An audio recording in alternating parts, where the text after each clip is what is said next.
ሰላም ወገኖቼ ሁላችሁም በያላችሁበት ሰላምታዬ ይድረሳችሁ። ዛሬ በጣም በቀላሉ በመጥበሻ የአምባሻ አገጋገር ነው ይዤላችሁ መጣሁት። ወደ አሰራሩ እንሂድ።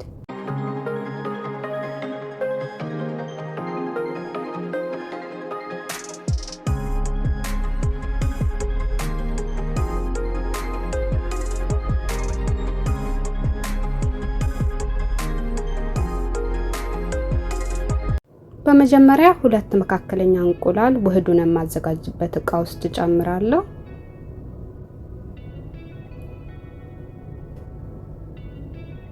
በመቀጠል በዚህ መልኩ በእንቁላል መምቻ ከመታሁት በኋላ ግማሽ ኩባያ ወተት ጨምራለሁ። ወተቱ ከፍሪጅ ውስጥ ካወጣችሁት በኋላ ውጪ ላይ የቆየ ወይ ሞቅ አድርጋችሁ ተጠቀሙ፣ ቶሎ ኩፍ እንዲልላችሁ። በመቀጠል ግማሽ ኩባያ ውሃ ጨመርኩኝ። እንዲሁም አንድ የሾርባ ማንኪያ ስኳር ጨመርኩኝ።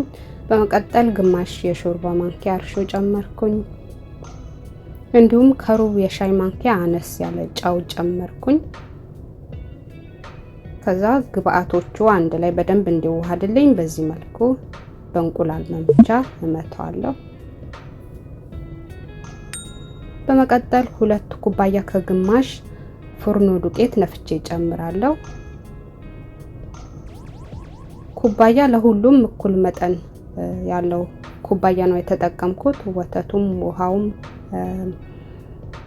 ፉርኖ ዱቄቱም በተመሳሳይ ኩባያ ነው የለካሁት። በመቀጠል ሩብ የሻይ ማንኪያ ቤኪንግ ፓውደር እንዲሁም 2 የሾርባ ማንኪያ የአትክልት ዘይት ጨምሬያለሁ። በዚህ መልኩ ለ7 ደቂቃ ያክል በደንብ አገላብጬ ካሸሁት በኋላ በላስቲክ ሸፍኛለሁ። በመቀጠል ጨርቅ ደርብለትና ለ2 ሰዓት ተኩል ያክል በደንብ ኩፍ እንዲል አቆየዋለሁ። ስታሹት የተወሰነ እጅ ይዛል። ያው እዛው በዛ በእጃችሁ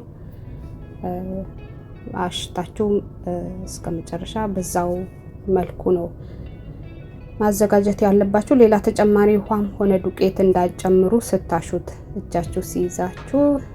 በመቀጠል እንግዲህ አሁን 2 ሰዓት ተኩል ሆኖታል። ሊጡ በደንብ ኩፍ ብሏል። እዚህ ጋር ይሄንን የምታዩት መጥበሻ ሰፋ ያለ መጥበሻ አዘጋጅቻለሁ። እጄ ውሃ ካስነካሁ በኋላ ሊጡ ለሁለት አካፍለውና 2 አምባሻ ነው የምጋግረው። እጃችሁ ዘይትም ማስነክታችሁ መጠፍጠፍ ትችላላችሁ። ዘይት ወይ ውሃ ካላስነካችሁ እጃችሁ ይዛችኋል እና መጥበሻው ላይ ሁሉም ቦታ እኩል አድርጋችሁ ለመጠፍጠፍ ሞክሩ። ከስር ስታበስሉት በሁለቱም በኩል እኩል እሳት እንዲደርሰው እና እኩል እንዲበስል። በመቀጠል እዚህ ጋር እሳት ለኩሼ እስከመጨረሻ ቀንሼዋለሁ። እስከመጨረሻ እንደዚህ በዚህኛው መጠን ነው እሳት የማበስለው። ቶሎ ነው እሳት የሚደርሰው እና በተለይ መጥበሻችሁ ሰፋ ያለ ከሆነ ይሄ ጋዝ ስትለኩሱ ሰፋ ያለው ቦታ ምርጣችሁ ብትለኩሱ ጥሩ ነው። ዳርዳሩም ሁሉም ቦታ በደንብ ደርሶት እንዲበስል። ሌሎቹ ትንንሾቹ ከተጠቀማችሁ መሃል ብቻ ነው ዳርዳር እሳት አይደርሰውም። ያው እስከመጨረሻውም ቀንሰን ስለሆነ ምናበስለው። አነስ ያለ ከሆነ መጥበሻችሁ ያው ትንንሾቹን ብትጠቀሙ ችግር የለውም።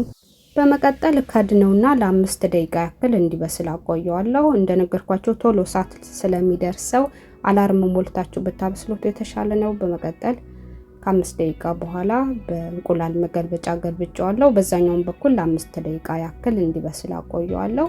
በሁለቱም በኩል 5 ደቂቃ ካበሰላችሁት በኋላ በዳርዳርም በኩል በደንብ እሳት ከደረሰው ከበሰለ አውጡት። በደንብ ካልበሰለ ደግሞ ድጋሚ ገልበጥ እያደረጋችሁ 1 ደቂቃ 2 ደቂቃ እንደዛ አቆይታችሁ ማውጣት ነው። ያው ውፍረቱም የምትጋግሩበት መጥበሻም ስለሚወስነው ምናልባት እንደኔ በ10 ደቂቃ ብቻ ላይ በስልላችሁ ይችላል። ቼክ አድርጉትና ተጨማሪ ደቂቃ ማብሰል ካለባችሁ ተጨማሪ ደቂቃ አብስሉት። እንግዲህ በመጨረሻ ይሄንን ይመስላል። ለቁርስ በሻይ ለቡና ቁርስ መጠቀም ትችላላችሁ። ሽታው፣ ከለሩ፣ ጣዕሙም በጣም ቆንጆ ነው። ሰርታችሁ ሞክሩት፣ ትወዱታላችሁ ብዬ አምናለሁ። ቤቴን ከወደዳችሁት ቤተሰብ አድርጎኝ እስካሁን አብራችሁን ስለቆያችሁ ሁላችሁን ከልብ አመሰግናለሁ። በቀጣይ ቪዲዮ እስከምንገናኝ በያላችሁበት ሰላም ሁኑ። ቻው።